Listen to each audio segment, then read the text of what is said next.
Hello and welcome to this Human Frequency special report. We're back home. We were in Los Angeles last weekend and we heard a very interesting news story that we thought we'd share with you. We don't usually watch TV, especially not 2020. I used to watch these shows when I was younger. Like a kid, I found 60 Minutes in 2020 very entertaining. And indeed, it was very entertaining. Catching up with 2020, last weekend, we saw a story about a teenage girl named Savannah who got raped by a boy in her school named Cameron. And she was the beautiful girl in school. He was the football player, the star football player. It was a scandalous, dramatic story. And I say entertaining because it truly was theater. And the moment I saw this story, I knew that this is not a real story. This is theater. So I've been waiting for the past week for somebody more adept at these stories on YouTube to post this, because what I found is that not only is this a fake news story, but that Savannah is a transgender. So I was waiting for one of the experts on the Transvestigation to cover this, and in 1 week's time it hasn't happened. So yeah, there are many on there and nobody's touched it yet, so we feel that it's time that this story be broken. So we will be placing a link to the news story on 2020 at the bottom of this video in the text, so you can watch the whole story yourself and see what you think. Yeah, it's about 40 minutes long, and you can see for yourself the little nuances that, we can only cover so much here on film. So this story starts out with glamour shots, flashing images of Savannah. And she looks very, very made up, very beautiful, like the prettiest girl in school, but it's too much to be real. I mean, I was in high school. We were all in high school. We know what high school kids look like. This is not a high school kid. No. She's a very glamorous woman. No, and in the very first shot of the entire video, they have her in sunglasses with these palm trees and buildings around it. It looks like the corner of Hollywood and Vine or something. It does, but it's blurry. It's alluded to it. It's like if you're from Hollywood like we are and you spend a lot of time there, you look at this and you think, oh yeah, this is Hollywood and Vine, or maybe Sunset and Cahuenga. In any case, probably standing in a puddle of urine and wanting to get as far away from there as possible. Well, yeah, that's what we used to do when we lived there. She looks like she's at Hollywood and Vine. We used to live near that corner. And yes, we would try to get into the Red Line subway as quick as possible in the urine-soaked elevators. But anyway, we're getting off topic into Hollywood, but this is actually something that is a creation of Hollywood. And so we look at these glamour shots. She's got the tranny makeup. In some of these shots, it's very, very overt. And she's got the different looks, different hats. I mean, where are all these glamour shots coming from? This is a high school student. Yeah, it's very over the top, and it just seems very scripted. Mm-hmm. So when the story begins, in the first few seconds, the narrator of the introduction says, blur the lines. He mentions the phrase blur the lines, and then as soon as the story starts, Elizabeth Vargas, is her name. She's the reporter who also looks very, very much like a tranny. Yeah. She looks like a guy. That's for you to judge. I'm not transvestigating her, but that's for another time. She does say right off in her description of the story that this is blurring the lines of consensual and forced sex. So she's talking about blurring the lines of consensual sex versus rape. Now what I see is there's a different blurring of the lines going on here, and it's about the transgender issue again. Did a night of drinking blur the lines? A desperately needed conversation about the blurred lines around sexual consent and sexual assault. Before we even get into Savannah not being what she seems, let's talk about the story. Well, this starts out with just a montage of a bunch of different scenes at the stadium. You got the football players, you got the marching band, the drill team, all the cheerleaders, mascots, cheering fans. It's just kind of an overwhelming series of one vignette after another, and it reeks of Hollywood to me. Well, it's totally just staged. So obviously when this story happened, which was 2 years ago, Savannah is only coming out with it now, but this happened in 2015 when she was 16 and now she's 18. So this starts with all these flashing images, and you know that this was not filmed during her time in high school. This is obviously a montage of images put together for television. I see extras casting. I mean, can you imagine? We both worked as extras in Hollywood. I can see the casting call for this in my mind. You know, I've looked through those casting calls. And it's one of those cattle calls where they've got hundreds of non-union extras, lots of 18 to look younger extras, which are the adults that are playing the high schoolers, which is exactly what the cast of characters is here in this story. The cattle call is kind of the lowest of the low for extras casting. You've got anywhere from 50 to thousands, literally thousands of people, and it's utter chaos.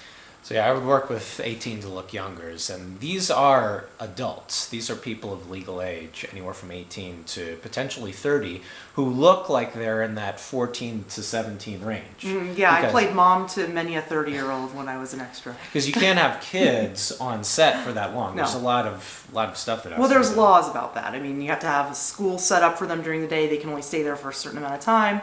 So it's very common to have adults playing children or teenagers on TV. And what I see here is this reminds me of the crisis actors and these other fake stories that we know about already. Things like Sandy Hook, things like the Boston Marathon. There are so many of these false flags happening all the time, and they use crisis actors in the ones where people didn't die. There are ones where people die. I don't doubt it. But there are many of these things where they're using these actors. So this is another instance of a news story using actors, in my opinion. This is what I see.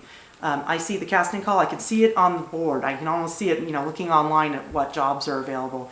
That they're looking for 22-year-olds, you know, people in that age range to play teenagers. They look glamorous. We're talking about a town in Alabama, Spanish Fort. It's a population of 8,000 people. It's not a big city. These kids look so much like Hollywood actors that I've worked with. I've played their mom, you know, I've played their teacher. We live in a small town. The kids do not look They don't look like this. No, and we've all been in high school, and these are not high schoolers. Even 2 years out of high school, this is, or, you know, these are supposed to be 18-year-olds. I don't think so. No. I see actors. Yeah, I see it too. So they pretty much go straight into the story, and they start out with she's going to a party.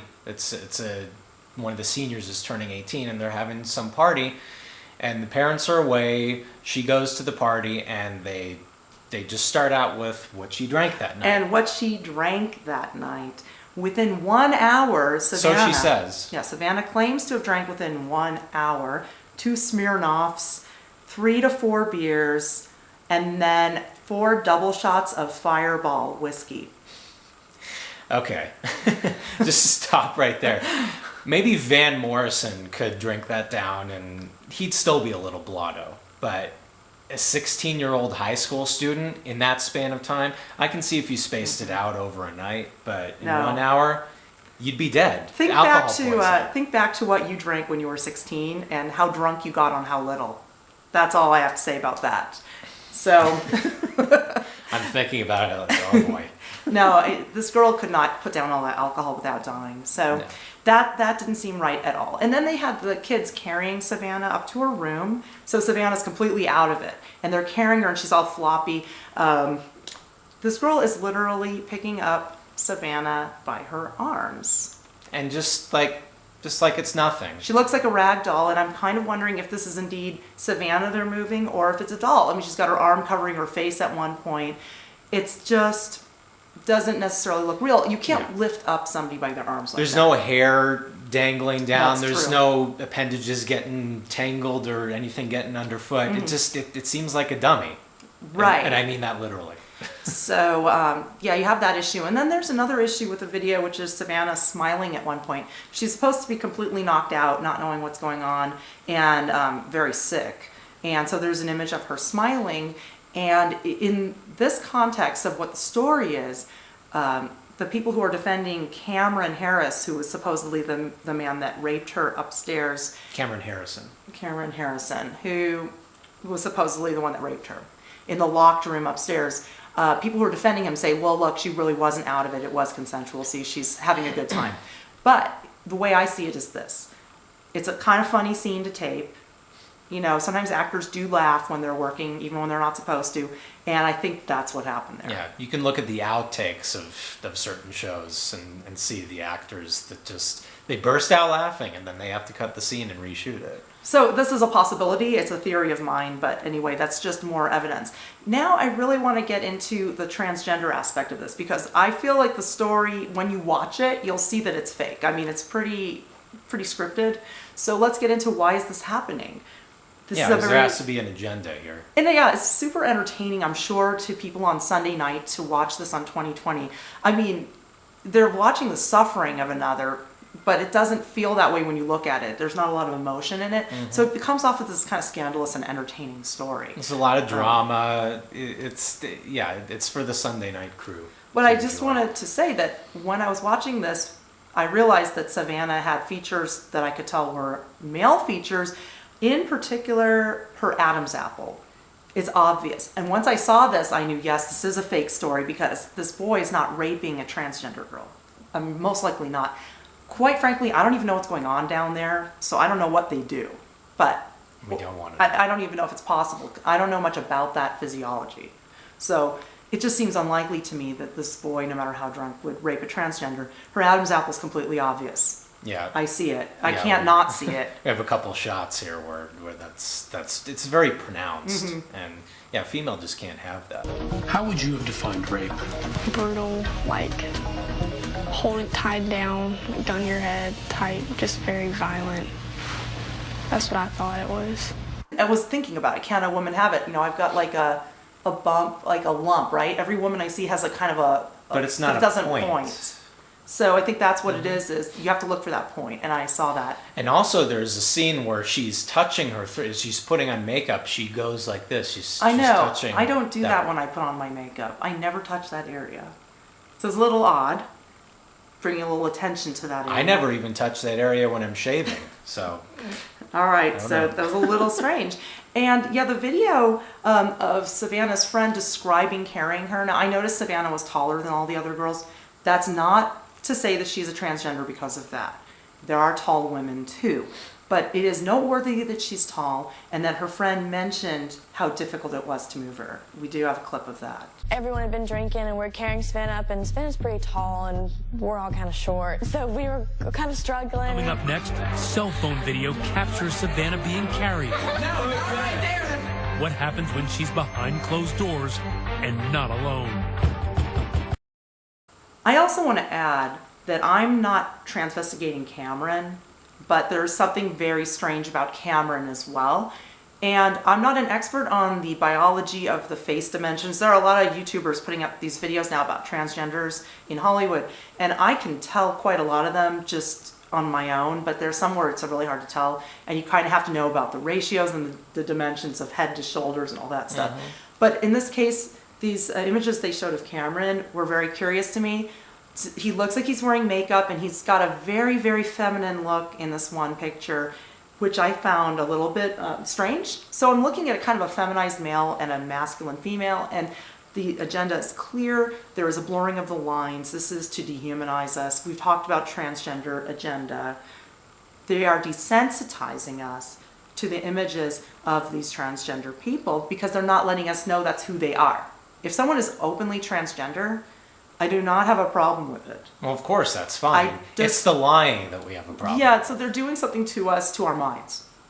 So we're being shown the most beautiful, glamorous girl in school, and she's so desirable that the football player can't keep his hands off of her. By the way, I will mention Cameron is short, and Savannah mentions that Cameron is short. He's 5'7". That's about my height. That's kind of short for a man.